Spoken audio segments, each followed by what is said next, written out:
afternoon, we're going to try something new here on Brooklyn News Live. We're calling it Food for Thought, and the idea is simple. Every day, we're going to take a few minutes at the end of the show to step back from the headlines and leave you with the question.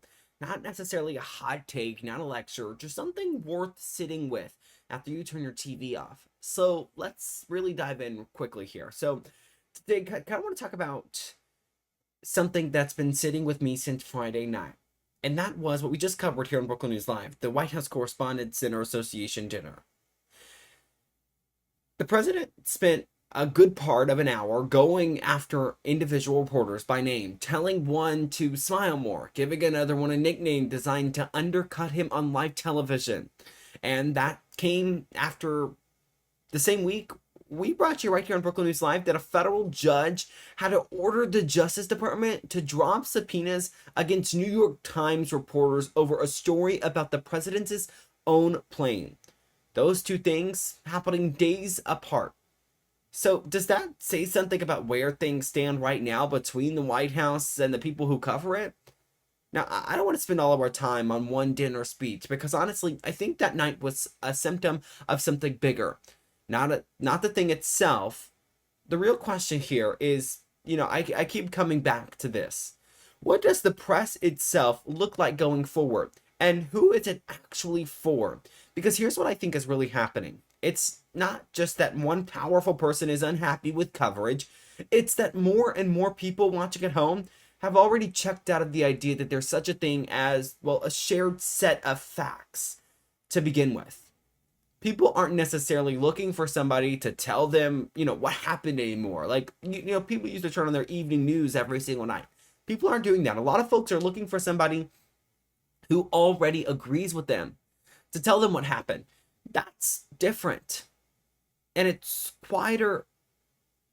And it's a quieter shift than a presidential subpoena or dinner speech. But I'd argue it matters for the long run here. Think about how most people actually get their news now. Think about how you get your news. Do you come to the show every day? It's not the evening broadcast the way it used to be, where the whole country watched the same three anchors and argued about what they said afterward. Now it's a feed. It's algorithms sorting content based on what keeps you watching, which usually means what confirms you already believe.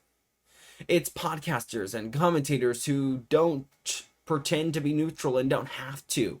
They're building an audience of people who want their news pre-filtered through a point of view they already share. So essentially, they're coming to people who already have the same opinions as them. They already share the same values as them. And that's sure on every side of the political spectrum here. It's not a one-party problem. The danger in that isn't just that people end up disagreeing about opinions. People always have disagreed about opinions. And that's healthy. That's how the world should work. The danger is when people start disagreeing about basic facts, what actually happened, who said that, what the numbers actually show, because they're getting that information from sources that are optimized to make them feel validated rather than informed. So when that happens, you don't just have two sides of an argument anymore. You have two countries living in two different versions of reality, and they can't even agree on what they're arguing about.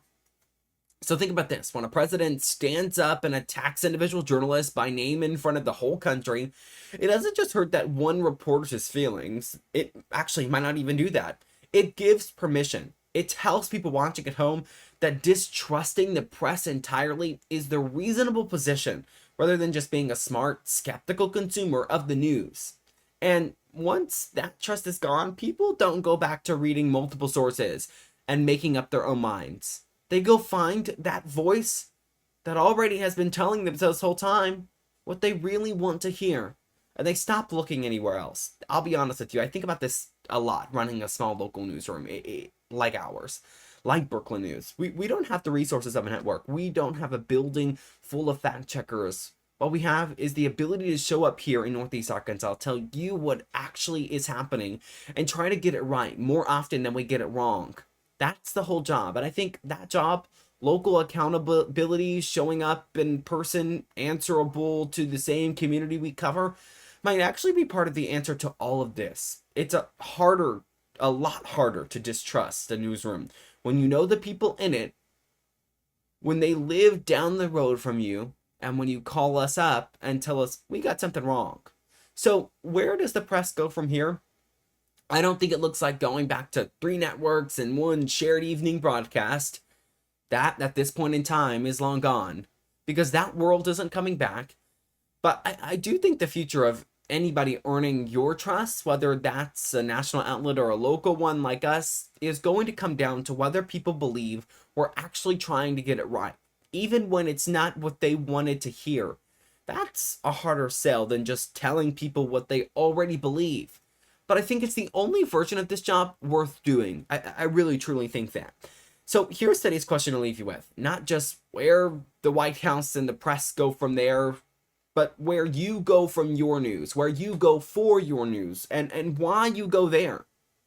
Are you looking for somebody to tell you what happened, or somebody to tell you you're right? Those aren't always the same thing, and I think that difference is going to matter more, not less, in the years ahead. You can believe what you want to believe, but as long as you've heard the facts, we've done our job right as a press corps. We'll be right back to wrap up today's edition of Brooklyn News Live. Stick with us.